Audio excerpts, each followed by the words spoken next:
99.99% of aspirants either they left this question or got it wrong. I'm going to solve the most difficult questions which came in 2025 prelims examination. UPSC question setters are not looking for people who have only knowledge. If you solve these 10 questions, you will be mastering not only current affairs, you will be also mastering these techniques. There are a lot of rules of solving questions using elimination technique. Today, I'm going to teach you some smart techniques to solve even difficult questions like this in the prelims examination.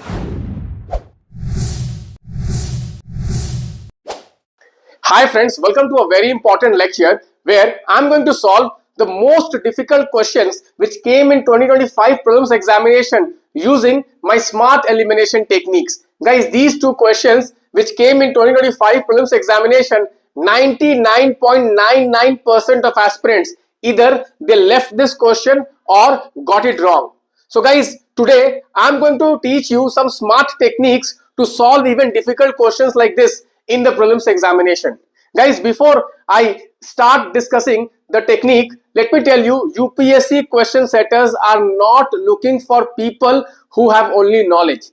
UPSC question setters, they are looking for people who are intelligent, smart, who can use your limited knowledge and can solve questions, can solve problems. Because when you get selected into the civil services, you have to solve daily problem. There, your problem solving approach, your smart techniques comes handy. So guys, let us start this question. Guys, these two questions looks very difficult, lot of facts are there, but if you apply my technique very easily, you can solve this question. Guys, let us start one by one. So this question I will solve first.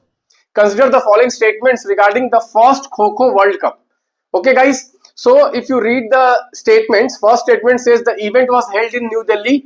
Second statement says Indian men team beat Nepal with a score of 78-40 in the final and became the world champion in the men's category. Statement 2 says Indian women beat Nepal with a score of 54-36 in the final to become the world champion in the women category. Guys, one technique which I have taught in my elimination sessions is that you have to see whenever two statements are similar kinds, then there is a very high probability that they will interchange the facts. You can, for example, Indian men, okay, the fact of women 54-6 they have interchanged. Okay, so this is a very unique way of framing questions. Generally, UPSC has applied these techniques multiple times in the previous year. So you can see here, Indian men beat Nepal with a score of 54-36. So they have just changed this. And they have framed the question. And guys, generally they will do whenever two statements are of similar kind.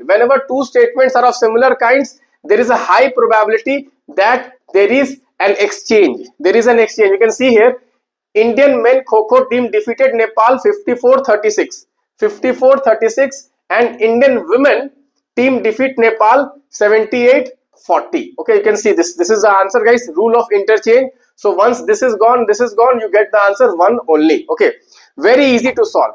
Guys, these are techniques which are generally not known by many aspirants. Okay, how UPSC frames these questions, because these techniques all I have developed using my PYQ analysis. Through PYQ analysis only I have developed this, because in the previous years also same type of questions UPSC has framed. So this was a very easy question if you knew this rule of interchange.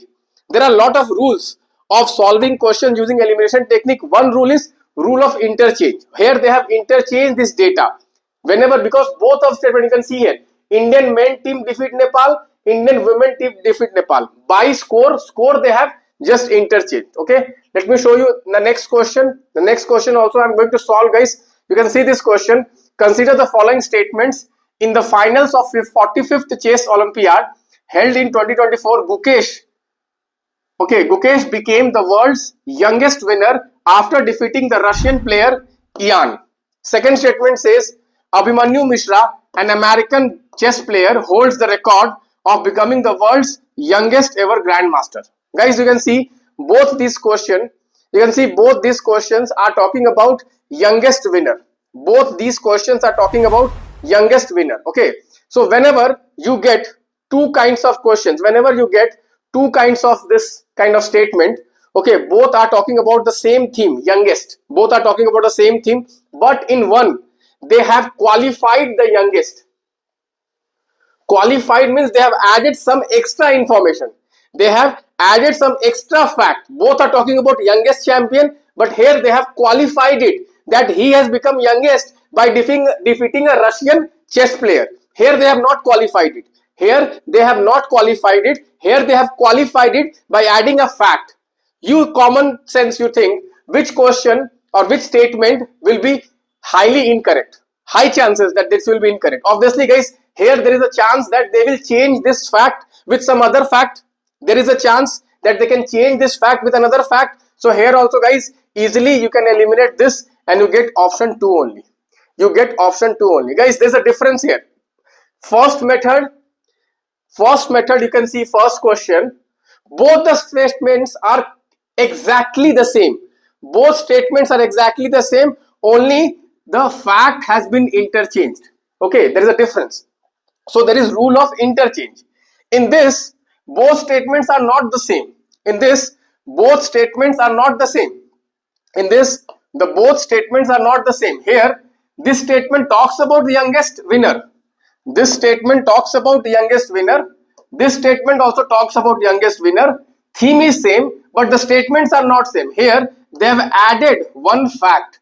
They have added one fact. Here, there is no fact. Here, there is no fact. So, obviously, facts are generally incorrect in UPSC. So, this statement will be incorrect. This statement will be correct. So, statement is 2 only. Like this, guys, I am every day giving top 10 most important questions based on these techniques, based on PYQ analysis and current affairs analysis. I am framing 10 most important questions. So if you solve these 10 questions, you will be mastering not only current affairs, you will be also mastering these techniques. In a year, you will be solving 3,000 questions on current affairs. Every day 10 questions, 3,000 questions. Apart from that, you have static test, you have you have the CSAT mentoring, you have option elimination. So guys, please do join this Prelims 2026 mentorship, which is Laksh 2026. Last year I predicted a lot of questions, and this year also I will predict a lot of questions using my technique. Guys, I have cracked the UPSC Prelims examination 6 out of 6 times. I can help you crack the Prelims examination 2026 very easily if you follow my techniques.